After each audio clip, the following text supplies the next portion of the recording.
Realisation হয়েছে কিনা আপনারা যে আপনাদের ভাই মোবাইলগুলো বন্ধ করে দিন, এটা তো রিয়েলাইজেশন হয়েছে কিনা আপনার অপরাধ করছেন?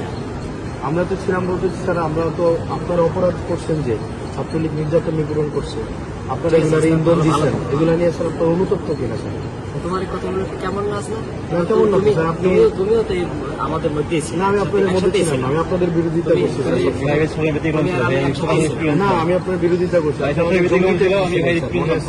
আপনি আমার জঙ্গি ট্যাগ দিয়েছিলেন ওই ইয়াতে রেস্টা বিল্ডিং এ, আপনি বলছিলেন আমি জঙ্গি। তুমি জঙ্গি? আপনি আমি এটা বলছিলেন স্যার। এবং না স্যার, বিশ্ববিদ্যালয় স্যার আপনাকে সাক্ষী রেখে ছাত্রলীগ নির্যাতন নিপীড়ন করছে, তখন আপনারা কিছুই বলেন না।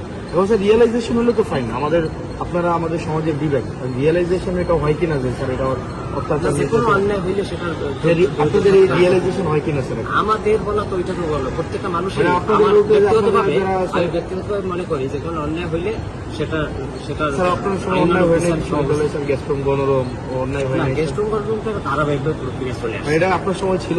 না, আমার সময় ছিল, কিন্তু আমার কিন্তু উদ্যোগগুলো আমারই নেওয়া ছিল।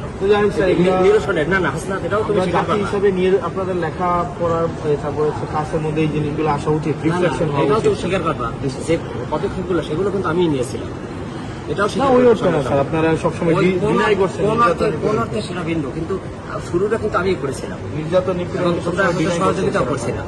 না, ডিনাই করাটা অন্য জিনিস, ডিনাই করা তো অপরাধ। যারা প্রক্টর স্যার ছিলেন উনি বারবার ডিনাই করছেন। না, ডিনাই ইতিহাস সবাইকে ভালো থাকবে, শুভকামনা রইল।